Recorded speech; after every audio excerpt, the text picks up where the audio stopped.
इसे देखो, ठीक है? ये कोई राज नहीं है कि यूरोपीय महिलाएं वासना से भरे तीसरी दुनिया के पिछड़े और आदिम संस्कृतियों के पुरुषों का मुख्य निशाना बन गई है। हाँ, ये कोई राज नहीं है। मैंने आपको सैकड़ों वीडियो दिखाए हैं। मैं शायद आज कुछ वीडियो दिखाऊंगा। तो देखिए, ये फ्रेंच महिला आज के यूरोप में परफेक्ट टारगेट है, जहाँ ऐसे मर्दों की भरमार है जिन्हें किसी औरत को देखने तक का मौका मुश्किल से मिलता है। तो उसका यौन उत्पीड़न एक ट्यूनीशियाई प्रवासी ने किया था और एक टीवी चर्चा के दौरान उसने कहा कि फ्रांस में महिलाओं के लिए मुख्य खतरा काले, अफ्रीकी और अरब प्रवासी पुरुषों से आता है। अंदाजा लगाइए उसके साथ क्या हुआ। उसे 6 महीने की निलंबित सजा और 3,000 यूरो जुर्माना मिला, जिससे उसे जेल नहीं जाना पड़ा, लेकिन यह रिकॉर्ड में रहेगा। लेकिन उसने इस सजा के खिलाफ अपील की और फिर वो कल सभी से उसके लिए बोलने की गुहार लगा रही थी, क्योंकि फैसला आने वाला था। तो शुक्र है कल फैसला आ गया। ये रही वो। मेरे सभी यूरोपीय और अमेरिकी दोस्तों को नमस्ते। मैं अभी अभी अपने वकील से फ़ोन पर बात करके आई हूँ और फैसला आ गया है कि जेल की सज़ा को खारिज कर दिया गया है।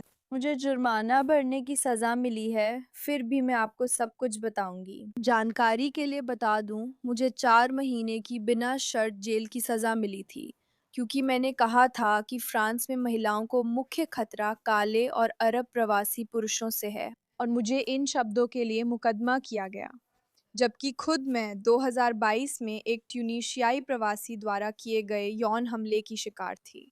उसने ऐसा क्या चौंकाने वाला कहा? हाँ, मेरे पास कई ऐसी वीडियो हैं। इंटरनेट पर बहुत कुछ है। इसे देखिए, यह एक और वीडियो है।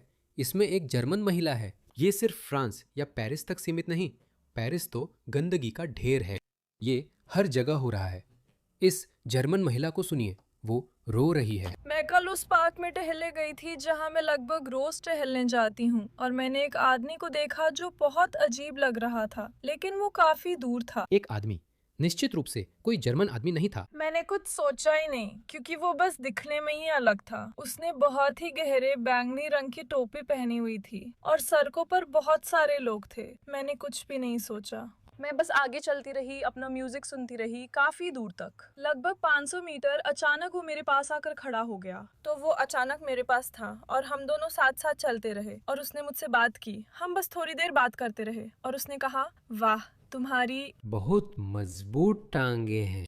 ट्रेनर हूँ मैं, यहाँ आसपास के जिम में काम करता हूँ। और फिर मैंने पूछा, किस जिम में? तो उसने कहा, हाँ, वही वाला। और हम दोनों लगातार बात करते रहे और बहुत अच्छा लगा। ये बातचीत करीब 5 से 10 मिनट तक चली। उसने मुझे बताया कि वो किसी तरह फुट फ्लेक्स मसाज करता है।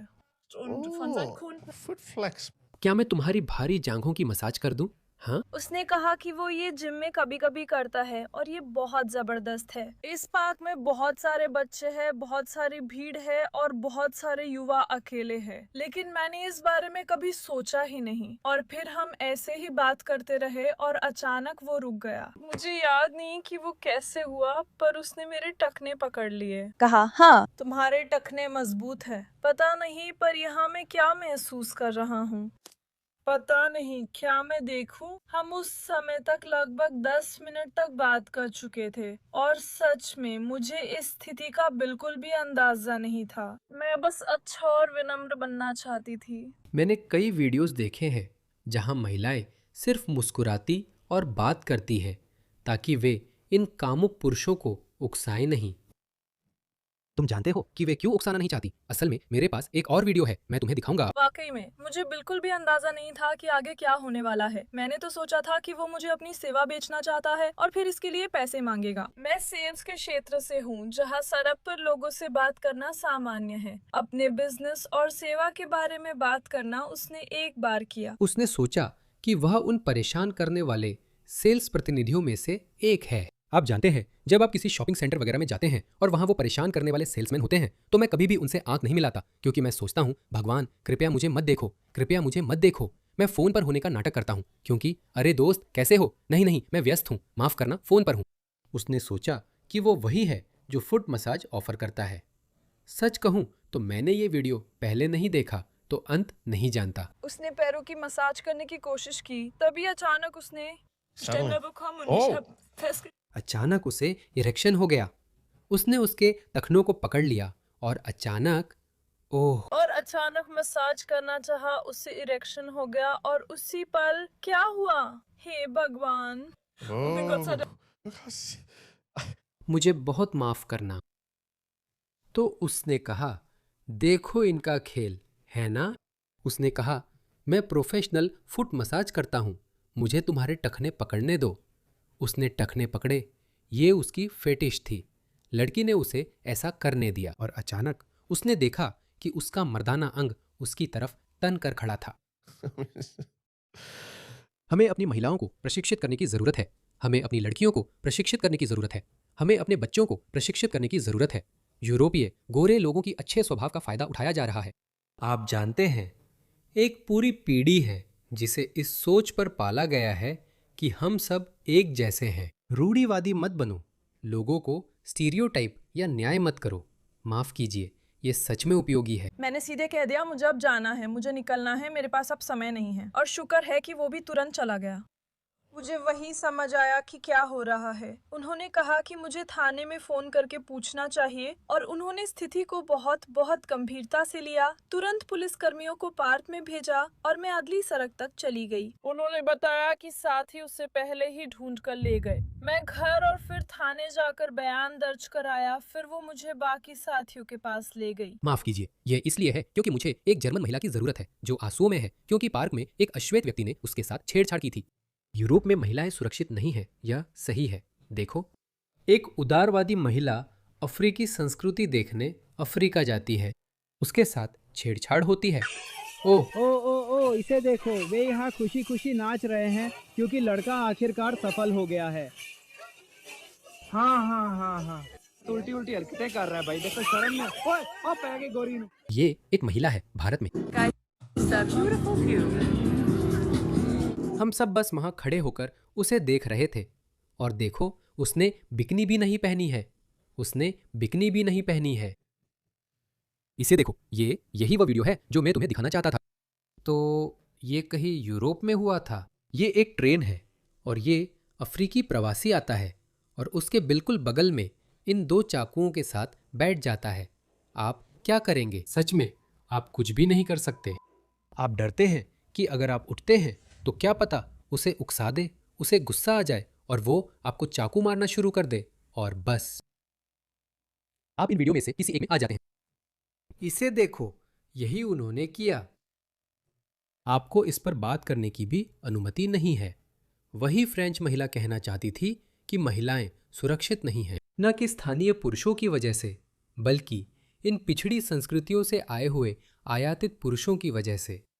आपकी जबरदस्त एकजुटता से पहले न्यायिक व्यवस्था ने मुझे कुचलने की ठान ली थी। मुझे पहले ही 6 महीने की निलंबित कारावास की सजा सुनाई जा चुकी थी। भूमध्य सागर पार मानव तस्करी की निंदा पर 3000 यूरो जुर्माना लगाया गया और इस बार मुझे लगता है कि उनका मकसद मुझे जेल भेजकर काम पूरा करना था, लेकिन कुछ बदल गया। करीबियों की सलाह मानकर मैंने चुप्पी तोड़ने और अपनी कहानी आपसे साझा करने का फैसला किया। उम्मीद थी कि ये आपसे जुड़ पाएगी। सच कहूं, मुझे अब भी नहीं पता कि मैं आपका शुक्रिया कैसे अदा करूं। क्या हुआ? तो ये अच्छी बात है। तो वो एक है, लेकिन यही हुआ। इसे देखिए, ये उनका इंटरव्यू था। नहीं, मुझे माफ कीजिए। मैं आपके साथ इस पूरे समय अच्छी रही हूँ। मैंने वो सब किया जो आप चाहते थे। अब कृपया, मैं चाहती हूँ कि आप चले जाएं। मैंने पुलिस को नहीं बुलाया जैसा आपने मुझसे कहा था। मुझे माफ कर दीजिए।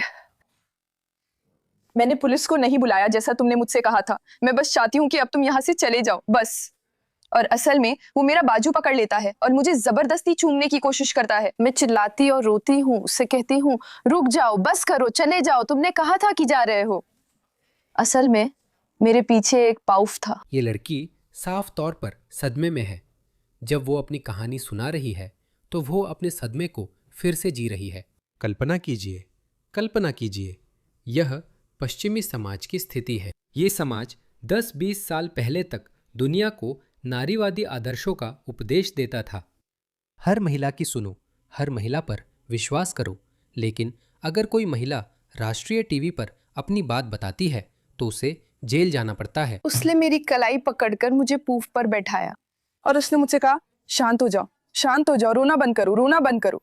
और उसने मुझसे कहा मुझे बस एक चीज चाहिए, सिर्फ एक चीज, उसके बाद मैं चला जाऊंगा। सिर्फ एक चीज? मैं तुमसे बस एक चीज मांग रहा हूँ। हाँ, मैं पूरी तरह डरी हुई थी। आप क्या मांग रही थी? माफ कीजिए पापा, मम्मी, जो उस वक्त टीवी पर मुझे देख रहे थे, ये आपके लिए अच्छा नहीं था। लेकिन जो मैं आपसे पूछ रही थी, देखिए मैं डरी हुई हूँ। और फिर उसने मुझसे जाने से ठीक पहले कहा बस बस तुम मेरा चूसो। और फिर मैं हे भगवान, भगवान! वहां मैं और ज्यादा रोने लगी, मुझे बहुत डर लग रहा था।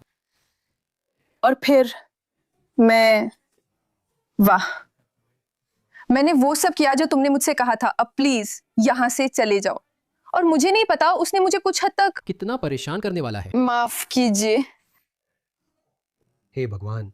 मैंने दरवाजा खोला और मुझे नहीं पता वो कैसे चला गया, जबकि मुझे पूरा यकीन था कि वो नहीं जाएगा। उसके जाने की सिर्फ 1% संभावना थी।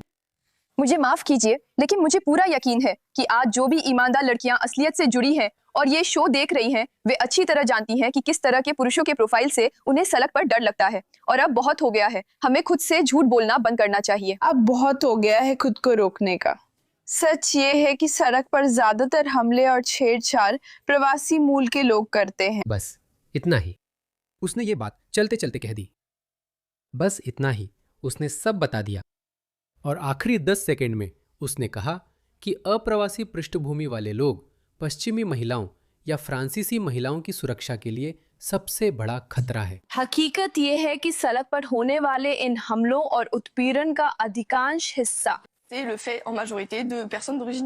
मैं इसमें कुछ नहीं कर सकती, मुझे खेद है। आप जानते हैं, मैंने जब ये बात कही थी तो मेरा इंस्टाग्राम अकाउंट मुझे बहुत ज्यादा रिपोर्ट किया गया और उसे सस्पेंड कर दिया गया। तो वास्तव में आप सही कह रही हैं कि जब हम कुछ बातें कहते हैं तो कुछ नारीवादी संगठन बस चुप्पी साध लेते हैं। ये सच है। हम नारीवादी संगठनों के रूप में उसे चुप करा रहे थे। मुझे बड़े पैमाने पर रिपोर्ट किया गया और मेरा अकाउंट सस्पेंड कर दिया गया। आप सही हैं, जब हम तथ्य बताते हैं कुछ नारीवादी संगठन चुप रहते हैं, उनकी ओर से कोई प्रतिक्रिया नहीं आती। सिर्फ वही लोग बोलते हैं जो दिखावटी तौर पर पीड़ित बनते हैं। ये कहना जरूरी है, ये कहना चाहिए। बस इतना ही। वाह, आप जानते हैं उसका क्या मतलब था? वह इसी की बात कर रही है। इसे देखिए, एक इतालवी महिला बस रोम में थोड़ी सी सैर के लिए निकलती है।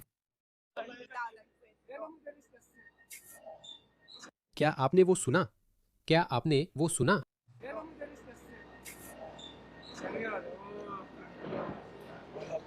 Grazie. Sì, sì, no, lui è un po'. इतालवी माफिया कहाँ है?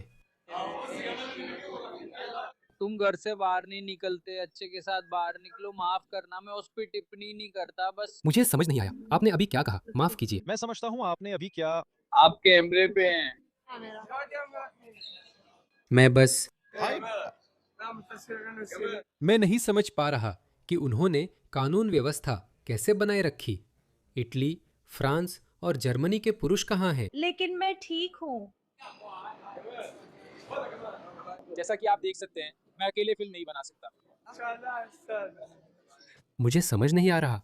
इसमें लिखा है, उत्तरी अफ्रीकी मुस्लिम शरण मांगने वाले रोम में एक इतालवी महिला को चेतावनी देते हैं कि हिजाब पहनना होगा और घर से निकलने पर ध्यान देना होगा। मुझे नहीं पता उसने ऐसा कहा या नहीं, लेकिन इसमें यही लिखा है। वो यही बात कर रही है। देखो, यह वीडियो मुश्किल से 2 हफ्ते पुराना है। इसे भी देखो। इसे देखो। उत्तर अफ्रीकी लगती है। देखो, उसने हाथ पकड़ लिया। हे भगवान, ये कैसे हुआ? और इशारे, मुख मैथुन और अब संभोग। हे भगवान, यही वो बात थी जिसके बारे में वो बात कर रही थी। यही वो बात थी जिसके बारे में वो फ्रेंच महिला बात कर रही थी। वो रो रही थी और किसी ने सोचा कि ठीक है, शायद हमें उसे गिरफ्तार करना चाहिए और उस पर 3000 यूरो का जुर्माना लगाना चाहिए और यहाँ तक कि उसे सजा भी देनी चाहिए। आप ऐसी बात गढ़ नहीं सकते। सच में आप ऐसी बात गढ़ नहीं सकते। डॉन कीट ने इसका जिक्र किया था। चलिए सुनते हैं। एक फ्रांसीसी महिला जिस पर ट्यूनीशियाई प्रवासी ने हमला किया था, अब ये कहने के लिए जेल जा सकती है कि फ्रांस में अधिकतर बलात्कारी उत्तर अफ्रीकी और अश्वेत हैं। कल मुझे ऐसी जेल की सजा जो स्थगित ना हो सुनाई जा सकती है। फ्रांसीसी टीवी पर यह कहने की हिम्मत करने के लिए कि फ्रांस में महिलाओं के लिए मुख्य खतरा अश्वेत, अफ्रीकी और अरब प्रवासी पुरुष हैं, भले ही मैं बचाव कर रही थी। एक महिला जिसे खुद एक सेंट्रल अफ्रीकी व्यक्ति ने, जो OQTF आदेश के अधीन था, उसके पेरिस अपार्टमेंट बिल्डिंग के आंगन में बलात्कार किया था। 4 साल पहले एक ट्यूनीशियाई प्रवासी द्वारा मेरे साथ बलात्कार की कोशिश से मैं खुद बची थी, इसलिए मैं चुप नहीं रह सकती थी। लेकिन इन शब्दों को एक टेलीविजन सेट पर बोलने के लिए अभियोजक ने मेरे खिलाफ जेल की सजा की मांग की है। सुनिए, उसने ये आंकड़ा खुद नहीं बनाया, इसकी सच्चाई खुद जी है। फ्रांसीसी महिलाओं की रक्षा करने और इन अपराधों को करने वाले बाहरी अपराधियों के खिलाफ कार्रवाई करने के बजाय फ्रांसीसी अधिकारी उस महिला के पीछे पड़ गए हैं जो स्पष्ट सच बोलने की हिम्मत करती है। इसे देखिए, यही वो सच है जिसकी हम चर्चा कर रहे हैं, जो बार्सिलोना में हुआ। एक उत्तर अफ्रीकी आदमी ने बार्सिलोना में एक असहाय महिला को पीटा।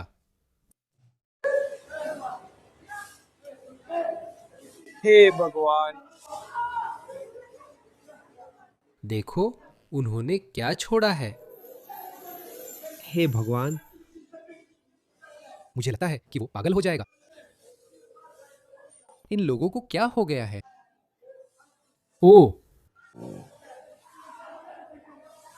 मुझे लगता है कि वो शायद उसे जानता है।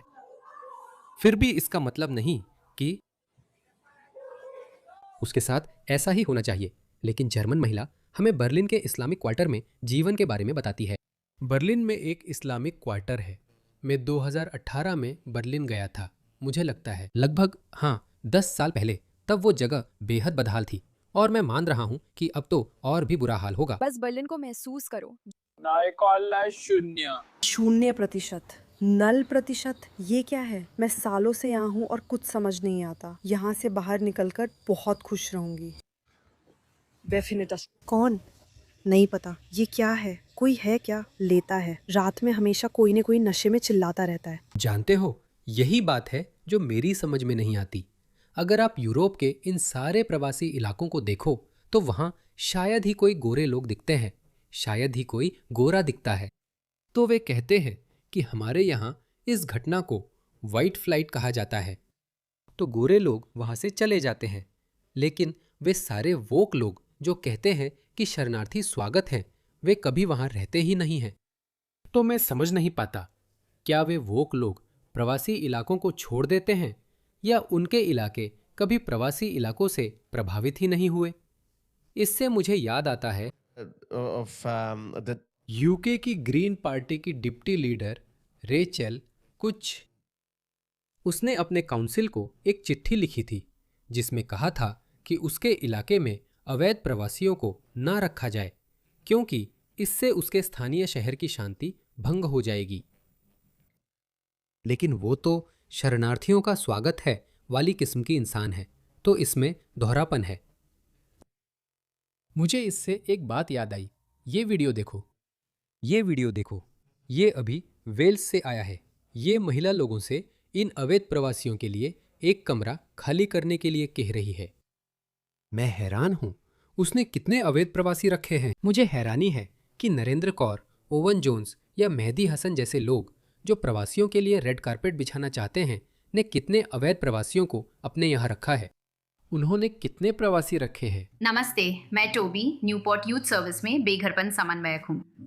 हम जिन युवाओं के समूहों के साथ काम करते हैं उनमें एक शरणार्थी और शरण की तलाश करने वाले युवा शामिल हैं जो अक्सर युद्ध से भागकर कई देशों से आते हैं। हम सोच भी नहीं सकते कि उन्होंने क्या सहा है। बकवास। हे भगवान, ये आत्मघाती सहानुभूति कब उसके चेहरे की ओर देखेगी? वो सच में पिघल रही है। ये भी माफ कीजिए। मुझे लगता है कि जिस तरह की हिंसा हमने देखी है या जो पश्चिमी लोगों ने देखी है, उसमें अगर आप किसी के लिए भी सहानुभूति न दिखाएं, यहाँ तक कि उन लोगों के लिए भी जो आपकी सहानुभूति के हकदार हैं, तो आपको माफ किया जा सकता है। आप सहानुभूति नहीं दिखा सकते, सबको निर्वासित नहीं कर सकते, उन्हें घर जाना होगा। हमें नहीं पता कि अगले 10 साल में इनमें से कौन अपना दिमाग खो देगा। हमें नहीं पता कि कौन इन पश्चिमी महिलाओं को पश्चिमी कपड़े में देखकर एक दिन कहेगा, अब मुझसे बर्दाश्त नहीं होता, मुझे उन्हें हथियार देना होगा। यही हो रहा है। वे सबसे दयालु और देखभाल करने वाले समूहों में हैं जिनके साथ हमने काम किया है। वे समुदाय में स्वयं सेवा करते हैं, कॉलेज जाते हैं और पार्ट टाइम नौकरी भी करते हैं। हमें ऐसे फॉस्टर केयर करने वालों की ज़रूरत है जो इन युवाओं को सुरक्षित घर दे सकें। अगर आपके पास जगह है और बदलाव लाना चाहते हैं तो फॉस्टर वेल से आज ही संपर्क करें। फोस्टर वेल से मिले। हे भगवान, लिबरल गोरी महिलाएं, सच में मेरे पास कुछ नहीं है, मेरे पास कुछ नहीं है।